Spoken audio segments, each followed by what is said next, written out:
Alright, what's up folks? So I just want to do a quick video on this Mazda 5 that we have here. It's a 1-year anniversary. Just a quick review. If this is a car for you, well, of course this is an old car, but for people that are just trying to get something that's under $10,000, 4-cylinder, good on gas, seats 6 people, fairly reliable, and that looks pretty okay. I mean, for its size and for what it is, I guess a 6-seater. You're not dealing with a minivan, or this is like the minivan. You're also not dealing with like a transit, so this is basically a wagon slash microvan. Of course not the one like in Japan, but this is still a 6-seater. Let me show you what I mean by 6-seater. We currently have this fold down. Let me wind the angle here. This is a seating. This is a seating. There's 2 captain seat and the 2 front driver seat. That makes it 6-seater. So currently we have this fold down because this is where we put the stroller or one of those little wagons. I have my chow here.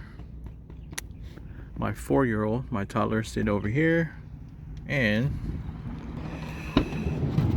over around this side I have a kind of like a captain chair here and up here, so I'm able to put my child in here. Oops, this is a little tight, so make sure you have to make some room,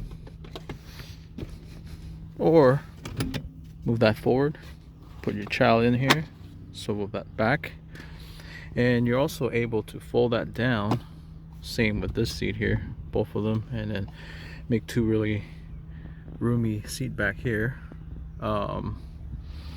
So I mean, in my opinion, this is like a sedan with 2 extra seats in the back and limited storage.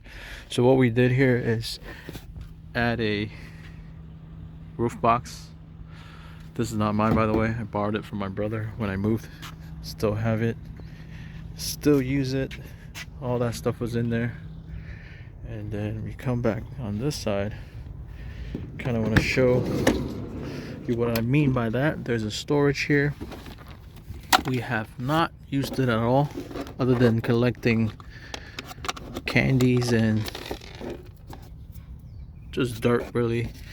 And this part folds down, and you can make this into a sort of like a table, changing table, or like a little eating surface.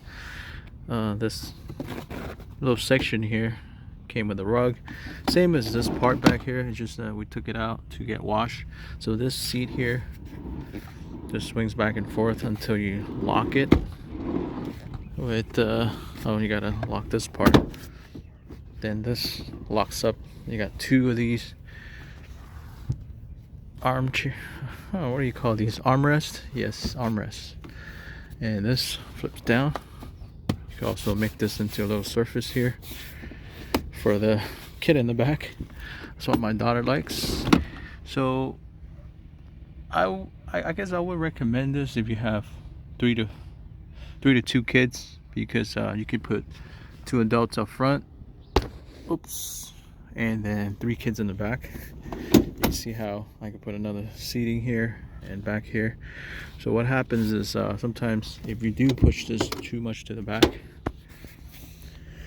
your child would complain about not having enough seats. That one's okay because it's a baby. Their legs will naturally curl up. And another thing is the front seat. I wouldn't say it's as big as like a full-size sedan, so it is a bit tight, especially if you're taller. And to mount this, we did push it all the way to the back, just so there's more room here and more room for the front passenger. And usually, actually, my wife sits back here, so she could hang out with the kids. And the front seat will be just a storage where we store like our snacks and backpacks and whatnot. And then back here, the stroller, and up there on the roof, that's where we store all the extra stuff. But I do plan on taking that off for now to see if I'll improve on the MPG. Anyways, let's pop the hood, check out this motor. It's 160 horsepower, 4-cylinder. I think it's like a 2.4 liter. Let me pop this thing up. This is a 2.4 or 2.3 liter. Man, I don't remember, but it could be a 2.5. Yeah, 2.5. My mistake. We already replaced the battery. We got it with the original battery from the previous owner.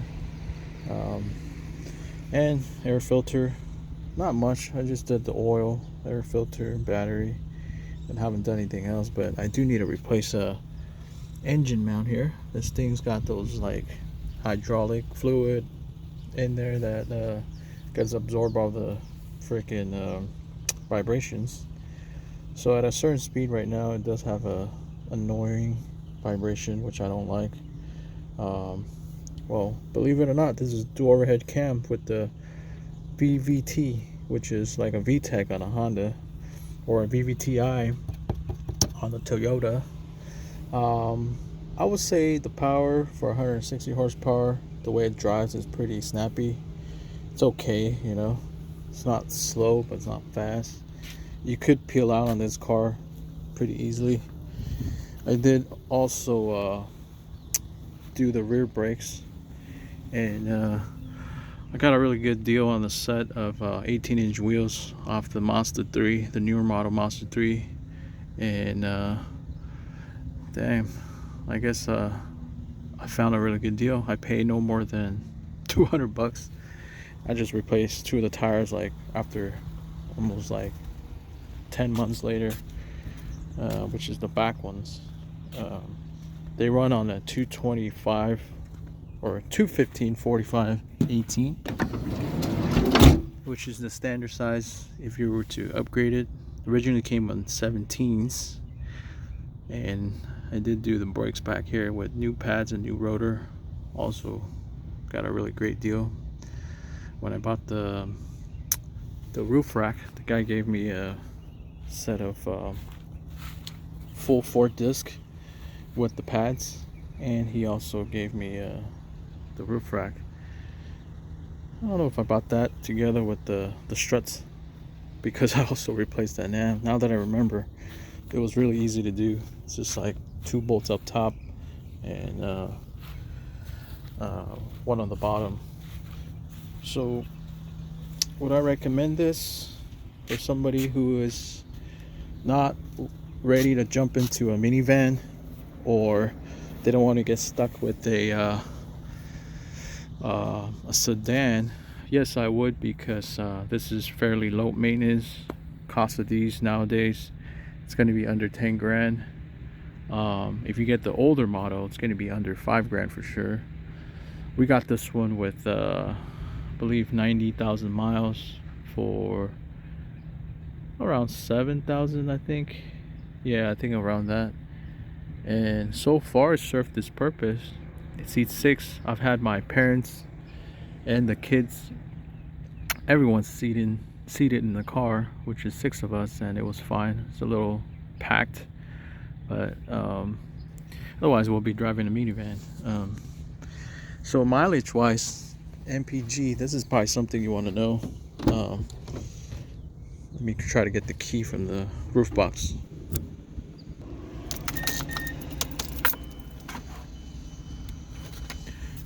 Okay, so on this model, the Mazda5, it does have a display for temperature, the ambient temperature outside and inside. It's a really outdated radio, which I haven't had a chance to replace, and I already bought it over almost a year.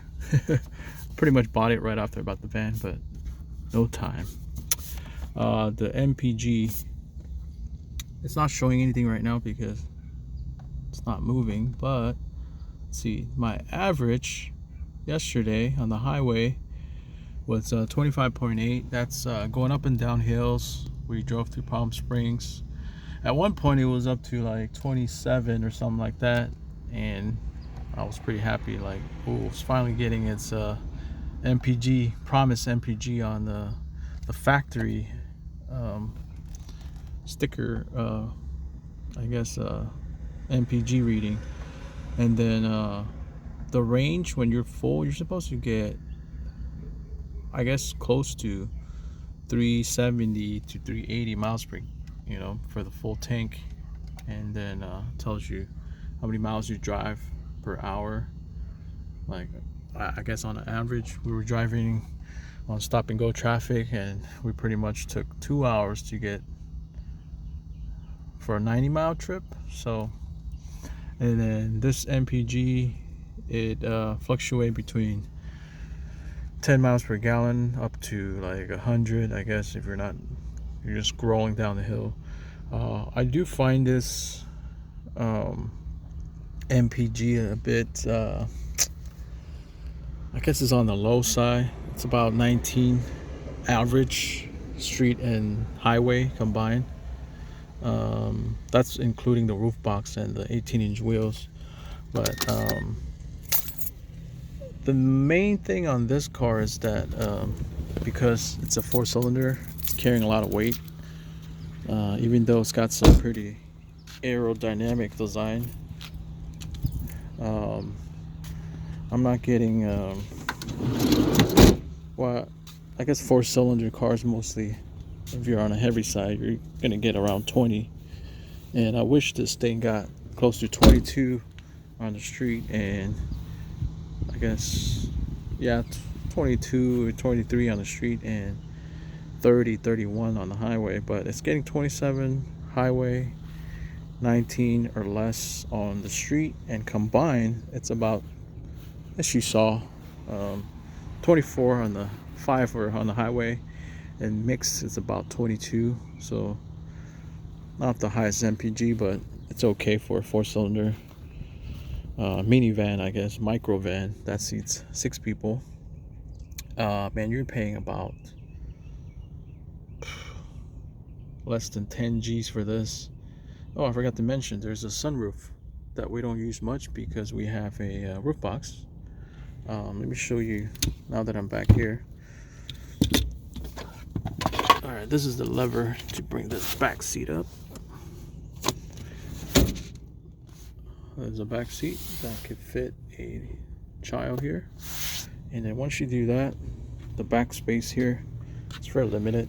If you have a stroller that folds really nicely, you could leave one here, probably like another backpack or something, or just throw it back here with the kid. We usually leave this down because, like I said, this is where our storage is pretty much, or we use this as a toddler toilet bathroom. There's also another storage here. Still very limited, just for like knickknacks. Jack, we have our picnic mat back here, and nothing else. I mean, just a jack in there. There's another storage here. Oh, the jack goes here. So this is yeah, maybe I'll put the air pump in here, which is in the other car right now. Yeah, I love minivans, but wasn't ready to go down to the minivan route. You know, it's a bigger car. I guess it's more comfy and costs more. We wanted to try this out before upgrading to a minivan. And another thing that I forgot to mention, the Mazdas, they have really an annoying accelerator. I don't know if it's only for this car or another car, but when you gas it, the car just kind of wants to peel out, and the throttle snaps and it wants to go forward really quickly. Same thing with the brake. You tap on it, it just brakes really hard. I personally don't like that. And the build of this, it's very tin canny. The cabin noise is very loud, which I I'm starting to remember now, since I didn't write an outline when I made this video. Just kind of just raw dogging this. Radio, I would upgrade this. The shifting, I think it's not the greatest. The leather, I don't know what happened here. I'm gonna fix that. I bought the patch for it. The great thing I like is the seat heating. It does get really hot. The AC is pretty strong. The steering though, it's like, feels cheap. Like if you steer all the way to the right, you hear a clunk instead of having like a bushing or something. And I don't know why the previous owner did that right there. It's kind of like blocking your visibility. Yeah, the build quality feels cheap, you know. It's like, yeah, cool, you got leather in here, but, or pleather, whatever the material they used, but overall it's like they could have done a lot better. But I guess that's how they kept the cost down. Check out these armrest. Cool, right? This little color piping. And none of these are electronic. They're all manual and just not really and this space is so limited. Like, what do you even put here? Speaker sucks, the sound system. So I guess if they were to do this all over again, I guess they need to improve the ride quality, cabin noise, suspension needs to be, I guess to get on par with the modern day vehicle, just nice and firm. Get that up. Also, man, what did I say? The sound system and the build quality of the overall car just needs better MPG as well. And the space, I mean, it's given because it's not a minivan, it's a microvan. I do like those windows that rolls all the way down.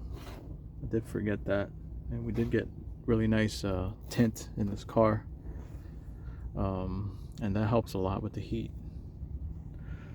Other than that,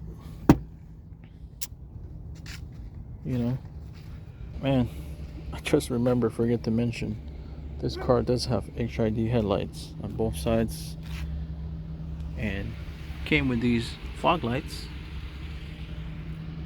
And this has a level adjuster, so you can go up and down, which is pretty cool.